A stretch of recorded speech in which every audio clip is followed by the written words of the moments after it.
ನಮಸ್ತೆ ಸ್ನೇಹಿತರೆ, ಹೇಗಿದ್ದೀರಾ ಎಲ್ಲರೂ? ನಾನು ನಿಮಗೆ ಪ್ರತಿ ದಿವಸ ಅಡುಗೆ ಮಾಡೋದನ್ನು ಎಲ್ಲ ಹೇಳ್ಕೊಡ್ತಾ ಇದ್ದೆ. ನಾನಿವತ್ತು ಸ್ವಲ್ಪ ಸಿಂಕ್ ಕ್ಲೀನ್ ಮಾಡೋದು ಹೇಗಂತ ನಿಮಗೆ ಹೇಳ್ಕೊಡೋಣ ಅಂದ್ಕೊಂಡಿದ್ದೀನಿ.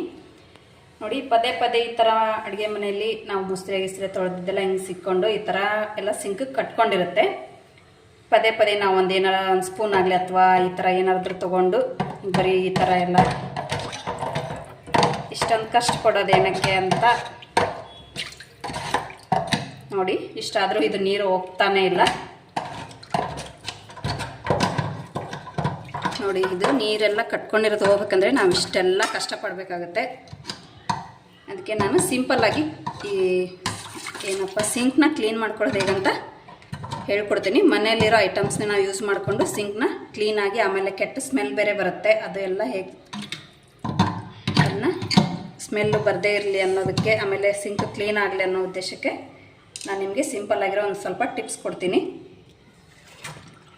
ನೋಡಿ. ಈ ಥರ ಎಲ್ಲ ಗಲೀಜಾದರೆ ಮತ್ತು ಸಿಂಕ್ ಸ್ಮೆಲ್ ಬರೋಕ್ಕೆ ಸ್ಟಾರ್ಟ್ ಆಗುತ್ತೆ. ಅದರಿಂದ ಕಾಕ್ರೋಚ್ ಸಮೇತ ಮನೆಯಲ್ಲಿ ಓಡಾಡೋಕ್ಕೆ ಚಾಲು ಹೋಗುತ್ತೆ. ಮೇಯ್ನಾಗಿ ಕಾಕ್ರೋಚ್ ಬರೋದೇ ಈ ಸಿಂಕಿಂದ. ಸೊ ಅದಕ್ಕೆ ಯಾವಾಗಲೂ ನಾವು ಸಿಂಕ್, ಅಡುಗೆ ಮನೆಯಲ್ಲಿರೋ ಸಿಂಕು ಎಲ್ಲ ಕ್ಲೀನಾಗಿ ಇಟ್ಕೋಬೇಕು. ಅದನ್ನ ಕ್ಲೀನ್ ಮಾಡೋದು ಹೇಗಂತ ನಾನು ನಿಮಗೀಗ ತೋರಿಸ್ತೀನಿ ನೋಡಿ. ಮೊದಲು ನಾವಿಲ್ಲಿ ಮನೇಲಿ ಬಳಸ್ತಿರ್ತೇವಲ್ಲ ಅಡುಗೆ ಉಪ್ಪು, ಕಲ್ಲುಪ್ಪಿದ್ರೆ ಇನ್ನೂ ಚೆನ್ನಾಗಿ. ಕಲ್ಲುಪ್ಪಿಲ್ಲ ಅಂದರೆ ನೀವು ಈ ಸಣ್ಣಗಿರೋ ಉಪ್ಪನ್ನೇ ಯೂಸ್ ಮಾಡ್ಬೋದು.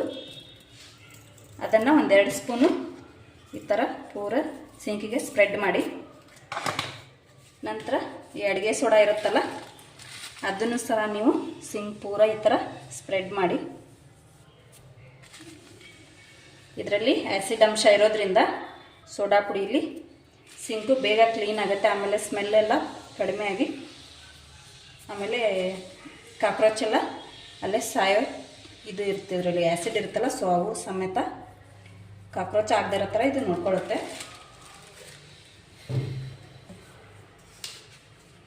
ಇದು ಆಪ್ಷನಲ್ಲು.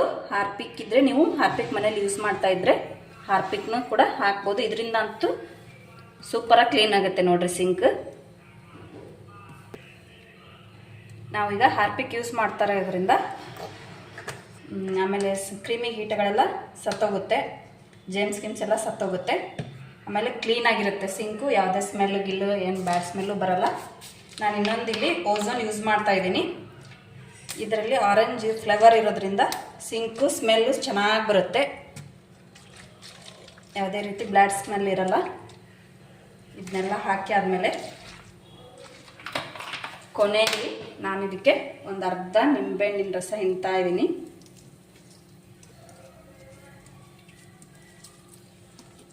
ನೋಡಿ, ಈ ರೀತಿ ಎಲ್ಲ ನಾನಿಲ್ಲಿ ಒಂದು ಅರ್ಧ ನಿಂಬೆಹಣ್ಣು ಯೂಸ್ ಮಾಡ್ತಾ ಇದ್ದೀನಿ. ನಿಂಬೆಹಣ್ಣಿಂದ ಎಲ್ಲ ಜಿಡ್ಡು ಕಟ್ಕೊಂಡಿರುತ್ತಲ್ಲ, ನಾವೆಲ್ಲ ಬಾಂಡಿ ಗಿಂಡಿ ತೊಳೆದಿರ್ತೀವಿ, ಅದೆಲ್ಲ ಜಿಡ್ಡಿನ ಅಂಶನೂ ಹೋಗುತ್ತಿದ್ರಿಂದ. ಇದೆಲ್ಲ ಆದಮೇಲೆ ನಾವು ಕೈಗೊಂದು ಗ್ಲೋಸ್ ಹಾಕ್ಕೊಂಡು ಇದನ್ನು ಪಾತ್ರೆ ತೊಳೆಯೋದು ತಂತಿ ಇರುತ್ತಲ್ಲ, ನಾವು ನಿಧಾನಕ್ಕೆ ಈ ಥರ ಪೂರ್ತಿ ತಿಕ್ಕಿದ್ರೆ ಸಾಕೆಲ್ಲ ನೀಟಾಗಿ ಕ್ಲೀನ್ ಆಗಿಬಿಡುತ್ತೆ. ಇದೆಲ್ಲರ ಮನೇಲಿ ಇರೋ ಪ್ರಾಬ್ಲಮ್ ಅಂತ ಇದಕ್ಕೆ ನಾನು ಇವತ್ತು ಇದನ್ನು ಹೇಳ್ಕೊಡೋಣ ಅಂದ್ಕೊಂಡೆ. ಅಡುಗೆ ಜೊತೆ ಸ್ವಲ್ಪ ಸ್ವಚ್ಛತೆಯೂ ಮುಖ್ಯ ಅಲ್ವಾ, ಸೊ ಅದಕ್ಕೆ ನಾನು ಇವತ್ತು ಇದನ್ನ ಹೇಳ್ಕೊಡೋಣ ಅಂದ್ಕೊಂಡೆ. ನೋಡಿ, ನಿಮಗೆ ಗೊತ್ತಾಗ್ತಿದೆ ಸಿಂಕ್ ನೋಡಿ ಎಷ್ಟು ಕ್ಲೀನಾಗಿ ಹೊಸ ಸಿಂಕ್ ಥರ ಕಾಣಿಸ್ತಾ ಇದೆ ಅಲ್ವಾ. ಇದೆಲ್ಲ ಉಜ್ಜಾದ್ಮೇಲೆ ಒಂದು 10 ನಿಮಿಷ ಬಿಟ್ಟು ಇದಕ್ಕೆ ಬಿಸಿ ಬಿಸಿ ನೀರನ್ನ ಹಾಕಿದ್ರಂತೂ ಪೂರ ಕ್ಲೀನ್ ಆಗುತ್ತೆ ಸಿಂಕ್ ನೋಡಿ. ಈಗ ನಾನು 10 ನಿಮಿಷ ಆಗಿದೆ. ಈಗ ಬಿಸಿನೀರನ್ನ ಹಾಕ್ತಾಯಿದ್ದೀನಿ ನೋಡಿ, ಎಷ್ಟು ಕ್ಲೀನ್ ಆಗಿದೆ ಅಲ್ವಾ. ಇದನ್ನು ನೀವು ಆದಷ್ಟು ನೈಟ್ ಆನ್ ಮಾಡಿಕೊಂಡ್ರೆ ಬೆಟರು. ಯಾಕಂದರೆ ನೈಟ್ ನಾವೆಲ್ಲ ತೊಳ್ಕೊಂಡ್ಬಿಟ್ಟು ಮಲಗಿಬಿಟ್ರೆ ಬೆಳಗ್ಗೆ ಆಮೇಲೆ ನೀರು ಹಾಕೋದೇನು ಬೇಡ. ಇದೆಲ್ಲ ಕ್ಲೀನ್ ಆದಮೇಲೆ ಬಿಸಿನೀರು ಹಾಕಿ ನೀವು ನೈಟ್ ಪೂರ ಬಿಟ್ಬಿಟ್ರೆ ಬೆಳಗ್ಗೆಲ್ಲ ಬ್ಯಾಡ್ ಸ್ಮೆಲ್ಲ ಹೋಗಿರುತ್ತೆ. ಆಮೇಲೆ ಬೇಕಾದ್ರೆ ಜಿರಳೆ ಬರಲ್ಲ ಇದರಿಂದ ನೋಡಿ. ನಾನು ಸ್ಪೆಸಿಫಿಕ್ಕಾಗಿ ಯಾಕೆ ಬಿಸಿನೀರು ಯೂಸ್ ಮಾಡ್ತಾಯಿದ್ದೀನಿ ಅಂದರೆ, ಬಿಸಿನೀರು ಯೂಸ್ ಮಾಡೋದ್ರಿಂದ ಜಿಡ್ಡಿನ ಅಂಶ ಎಲ್ಲ ಹೋಗುತ್ತೆ. ಅಂದರೆ ಪೈಪಲ್ಲೆಲ್ಲ ಇದನ್ನ ಮೇಲೆ ತೊಳ್ಕೊತೀವಿ ನಿಜ, ಬಟ್ ಪೈಪಲ್ಲಿ ಎಲ್ಲ ಹೊಲಸು ಕೂತಿರುತ್ತಲ್ಲ ಅದನ್ನ ನಾವು ಆದಷ್ಟು ಬಿಸಿ ಬಿಸಿ ನೀರು ಹಾಕೋದ್ರಿಂದ ಅದರಲ್ಲಿರೋ ಮತ್ತು ಆಮೇಲೆ ಸೋಡಾ ಗಿಡ ಎಲ್ಲ ಯೂಸ್ ಮಾಡಿರ್ತಾವಲ್ಲ ಅವಾಗ ಅದು ಕ್ಲೀನ್ ಆಗುತ್ತೆ. ನಾವು ಬಿಸಿನೀರು ಹಾಕೋದ್ರಿಂದ ಬೇಗ ಎಲ್ಲ ಪೈಪಲ್ಲಿ ಕಟ್ಕೊಂಡಿರೋದೆಲ್ಲ ಜಿಡ್ಡು ನೋಡಿ ಎಷ್ಟು ಬೇಗ ನೀರು ಹೋಗ್ತಾ ಇದೆ ನೋಡಿ, ನಿಮಗೆ ಕಾಣಿಸ್ತಾ ಇದೆ ಲೈವ್ ಆಗಿ ನೋಡಿ. ಅಷ್ಟು ಫಾಸ್ಟಾಗಿ ನೀರು ಬಿದ್ರೂ ಎಲ್ಲ ನೀಟಾಗಿ ಹೋಗ್ಬಿಡುತ್ತೆ.